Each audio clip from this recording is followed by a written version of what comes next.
नमो बुद्धाय। मैं हूं चित्रंजन कुमार और आप देख रहे हैं हमारा news channel true news TNBR। दोस्तों, आज मैं बक्सर जिला के ये चौकिया जगह है जिसके प्रांगण में जो अभी 5वां स्थापना दिवस मनाया जा रहा है और उसी उपलक्ष्य में हमारे बीच में पूज्य भंते जी यहाँ पर उपस्थित हैं। भंते जी, सबसे पहले नमो बुद्धाय। बहुत बहुत साधुवाद, धन्यवाद आपको। और मीडिया जो चैनल है आपका TNBR, उनको मैं बहुत तहे दिल से स्वागत करता हूं। बहुजन समाज के आप लोग जाकर बहुजन समाज के दुख दर्द को, विचारों को फैलाते हैं। जो आपके जो चैनल जो देखते हैं दर्शक को भी तहे दिल से साधुवाद, धन्यवाद करते हैं। इस चैनल को आप लोग ज़्यादा से ज़्यादा शेयर, लाइक, सब्सक्राइब कीजिए ताकि ये दिन दूना रात चौगुना आप आगे बढ़ते रहिए। सवाल ये है, जय श्री राम या नमो बुद्धाय? देखिए, जय श्री राम की बात कर देते हैं। जय श्री राम अगर गुणगान होता तो पैदा होते तब न होता।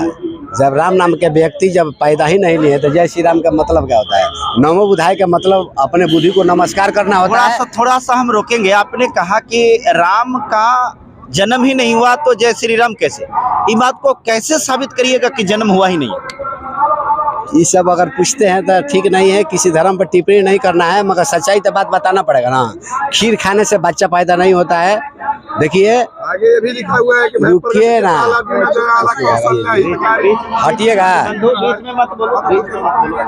खीर खाने से बच्चा पैदा नहीं होता है। दो साइकोलॉजी यानी दो मनोविज्ञान जब तक आपस में रति विज्ञान यानी दो पुरुष आपस, महिला और पुरुष आपस में मैत्री नहीं करेगा तब तक तीसरा शक्ति उत्पन्न नहीं होता है। तो खीर खाने से बच्चा नहीं पैदा होता है, इसका मेडिकल साक्ष्य है। तो इसीलिए हम कहेंगे राम नाम का व्यक्ति पैदा नहीं हुआ। अब पूछिएगा कैसे? इसका एग्जाम्पल ये है, अगर राम पैदा हुए होंगे तो रावण पैदा हुए होंगे। तो रावण कहाँ पैदा लिए थे आप बताइए? श्रीलंका में। आप बोले, हम नहीं बोला। तो श्रीलंका में पैदा हुए हैं। तो श्रीलंका के राष्ट्रपति से मांग कीजिए, वो लेटर लिखिए, रावण नाम का व्यक्ति ईसा पूर्व कभी भी 1000, 2000, 100 साल, कितना लाखों वर्ष कभी रावण नाम का व्यक्ति पैदा हुआ है तो वहाँ का राष्ट्रपति लिख के देगा रावण नाम का व्यक्ति श्रीलंका में पैदा नहीं हुआ है। जब रावण नाम का व्यक्ति श्रीलंका में पैदा नहीं हुआ है तो हम कह सकते हैं भारत में भी राम पैदा नहीं हुए हैं। अगर रावण पैदा हुए होंगे श्रीलंका में तो राम पैदा हुए होंगे तो हम इसका साक्ष्य लेंगे, तात्विक साक्ष्य। अगर जमीन को खोदेंगे तो अगर बुद्ध महावीर स्वामी का मिलेगा, मगर राम और कृष्ण का मिलता नहीं है, इसलिए राम पैदा नहीं। इसका कोई मेडिकल साक्ष्य और इसका मतलब इसको का तात्विक साक्ष्य नहीं है। लोग कहते हैं कि ये हिंदू धर्म सनातन है। सनातन मतलब पुरानी है। आप कहते हैं कि बौद्ध धर्म जो है ये पुराना है। तो आप बतलाइए कि वास्तव में पुराना कौन है, सनातन कौन है? देखिए, सनातन का मतलब पुराना नहीं होता है। पुराना मतलब बहुत पुराना। अब सनातन का शब्द जो होता है बुद्ध का शब्द है। एस धम्मो सनातनो पाली का शब्द है। एस धम्मो सनातनो का मतलब होता है बैर से बैर शांत नहीं होता है और बैर से शांत होता है, ये सनातन। अब सनातन शब्द है या हिंदू शब्द है? दो शब्द है। सनातन शब्द है या हिंदू शब्द है? हिंदू धर्म कहता है, फिर कहता है हिंदू राष्ट्र बनाएंगे। कहाँ कहता है सनातन राष्ट्र बनाएंगे? तो ये गड़बड़ शब्द है। उसको खुद मालूम नहीं है आपका कौन सा धर्म है। हिंदू का हिंदू कोई धर्म नहीं है। हिंदू धर्म गुलाम होता है। हिंदू धर्म नहीं है ना, हिंदू कोई धर्म नहीं है। हिंदू का मतलब होता है काला होता है, चोर होता है, ठग होता है। हिंदू का नाम गुलाम होता है। संस्कृत शब्द को खोजिए, शब्दकोश होता है ना, और हिंदी शब्द खोजिए। हिंदू का कहीं अर्थ किसी ग्रंथ में, हिंदुओं का ग्रंथ में नहीं है। तो हिंदू का मतलब क्या? हिंदू एक फारसी शब्द है, फारसी भाषा में गुलाम होता है। हिंदू का मतलब गुलामी, इसीलिए हम लोग गुलामी नहीं है। हिंदू धर्म का फाउंडेशन नहीं है, उसका एक हवाई महल है बस। उसका तंत्र विद्या है, बुद्धंत विद्या नहीं है। तथागत गौतम बुद्ध के संदेश जन जन में कैसे जा पाएगा? कैसे आप संदेश को पहुंचा पाएंगे? उसके लिए बुद्ध ने नारा दिया था, चरत भिक्षुए चारिकंग बहुजन हिताय बहुजन सुखाय लोका अनुकंपाई के लिए भिक्षुओं लोगों को चलना चाहिए। हम लोग भंते जी हैं। भंते का मतलब होता है भ्रांति अंते, यानी भ्रांतियों का अंत करने वाला, सामाजिक कुरीतियों का खात्मा करने वाला चलता फिरता शिक्षक का नाम भंते होता है। तो जिस दिन हमारे बौद्ध भिक्षु लोग गाँव गाँव में प्रचार करना सीख जाएंगे, भारत बौद्ध में हो जाएगा। भारत बौद्ध राष्ट्र था, बौद्ध राष्ट्र है और बौद्ध राष्ट्र रहेगा। तो सबसे पहली तो बात यहाँ ये होता है कि अगर तथागत गौतम बुद्ध ने जो संदेश दिया लोगों के बीच में, तो प्राचीन काल में ये तो पहले था। लोग कह रहे हैं कि बहुत सारे बौद्ध भंते को, बौद्ध भिक्षुओं को मारा गया, उनकी गर्दनें काटी गई और काट करके और इस पर जो कह सकते हैं कि एक अवैध कब्जा है ना वो किया गया। तो इसके बारे में क्या सच्चाई है?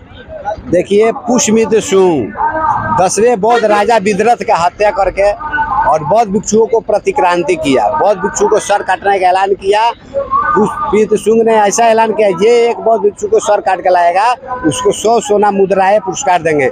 एक मुद्रा 10 ग्राम, 10 ग्राम का मुद्रा का कम से कम कीमत 50,000 60,000 रुपया है ना। तो एक बौद्ध भिक्षु को 50 से 60 लाख रुपया वो खर्चा करता था। यानी बौद्ध भिक्षु को सर कटवा के प्रतिक्रांति किया, बुद्धिज्म को खत्म कर दिया। वो है पुष्यमित्र शुंग। उसी का नाम है, ऐतिहासिक नाम है राम। रा आनी राज, म आनी मंत्री। वो राज मंत्री थे, वो पुष्यमित्र शुंग, वो सेनापति राजा विदरथ के थे। आप कहना चाह रहे हैं कि जो राम है वही पुष्यमित्र शुंग जो है वही राम है? पुष्यमित्र शुंग का दूसरा राम, रानी राज, म आनी मंत्री, वो राजमंत्री, वो राजमंत्री थे। और दशरथ के घर में अगर राम पैदा हुए होंगे तो छतरी में पैदा हुए तो खोज चलेगा, मगर ये तो पुष्यमित्र शुंग राम तो बराबर है, कोई छतरी तो है नहीं। यहाँ बात यहाँ ही है। हम अगर दशरथ के घर में कोई राम पैदा हुआ उससे शिकायत नहीं है, तात्विक विभाग ले अगर होगा पैदा तो ठीक है, मगर ऐतिहासिक राम तो ये बराबर है, छतरी तो है नहीं। बात यहाँ ही है। आप देख रहे थे, इस प्रकार से भंते जी ने बताया कि बौद्ध धर्म में तथागत गौतम बुद्ध का संदेश, उनका उपदेश लोगों के जीवन में किस प्रकार से उपयोगी है और कोई धर्म को स्वीकार करके कैसे अपने जीवन को सात्विक बना सकता है। और जितना जब बौद्ध भिक्षु को गर्दन कट गया, जो सम्राट अशोक ने 84,000 जो बुद्ध विहार बनवाया था, वो 84,000 बुद्ध विहार जितना हिंदुओं का पुराना मंदिर है 33 करोड़ देवी देवता, वो हमारा सब बुद्ध विहार। ऐसा ही हमारा पूरा बुद्ध विहार 84,000 हिंदुओं का पुराना मंदिर वो हमारा बुद्ध विहार है। जैसे तिरुपति बालाजी, पडरपुर, ये ब्रह्म स्थान, यहाँ है ना शिवलिंग का, ये सम्राट अशोक का लाट है। जितना हिंदुओं का पुराना मंदिर है, जितना आप रूपी शिवलिंग मंदिर है, वो सम्राट अशोक का अशोक स्तंभ लाट है और हमारा बुद्ध विहार ही है। बाकी उसका कुछ नहीं है। उसका वस्त्र, उसका देवी देवता का वस्त्र हटा के देखिएगा तो गौतम बुद्ध ही मिलेंगे। हाँ, ये तो बात सही बता रहे हैं। भिन्न भिन्न जगहों पर जो है इसी प्रकार की जागृति हो गया है बुद्ध ने कहा पहले जानो तब मानो। हम लोग भारत बौद्ध राष्ट्र बनाने के लिए, बौद्ध राष्ट्र था, बौद्ध राष्ट्र है, और बौद्ध राष्ट्र बनाने के लिए हम लोग अभियान दिन दूना रात चौगुना आगे बढ़ रहा है। अभी 24 अक्टूबर को कणसर गांव बक्सर जिला में, 12 अक्टूबर 2024 में 50,000 लोगों को, SC ST OBC के लोगों को धम्म दीक्षा लेकर दिखाएंगे। ये हमने ऐलान कर दिया है, ये होगा, आप लोग जरूर आइएगा। भारत एक बौद्ध राष्ट्र था, बौद्ध राष्ट्र है और बौद्ध राष्ट्र रहेगा। भंते जी ने इस प्रकार की बातों को कहा। अब इसमें आपको कल्पना करना है, आपको सोचना है और आपको दिमाग लगाना है कि धर्म का मतलब क्या है।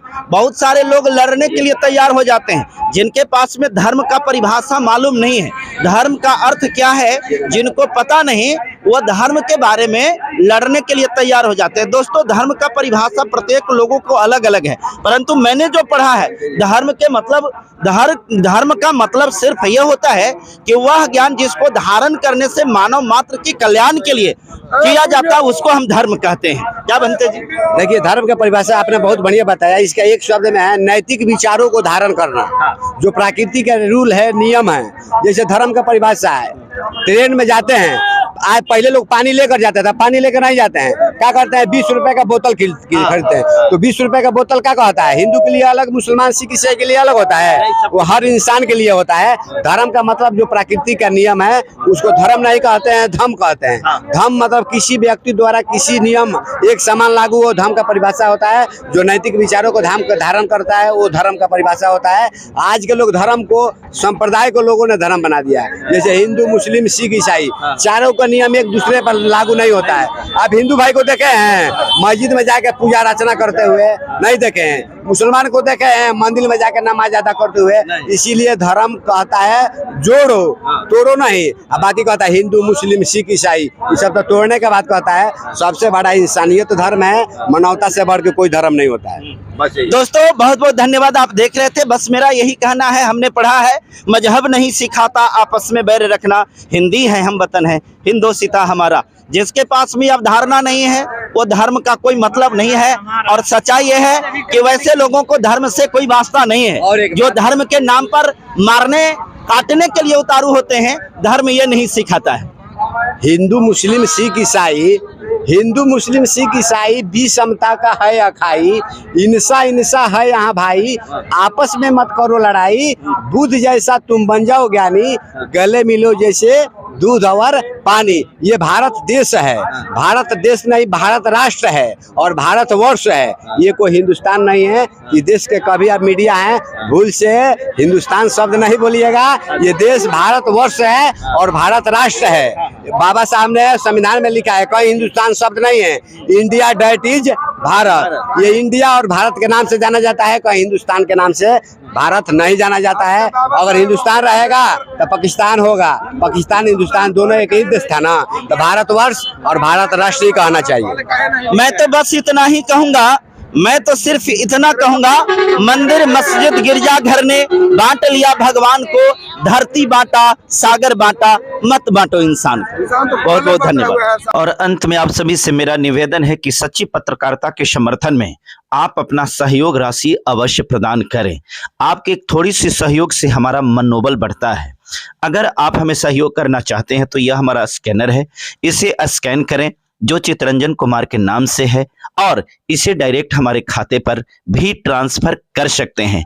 हमारा खाता का डिटेल्स है नाम चितरंजन कुमार, अकाउंट नंबर 50 21 50 45 52 7। जी हाँ, 5021 5045 527। बैंक का नाम है इंडियन बैंक, IFSC कोड है IDIB 000J055।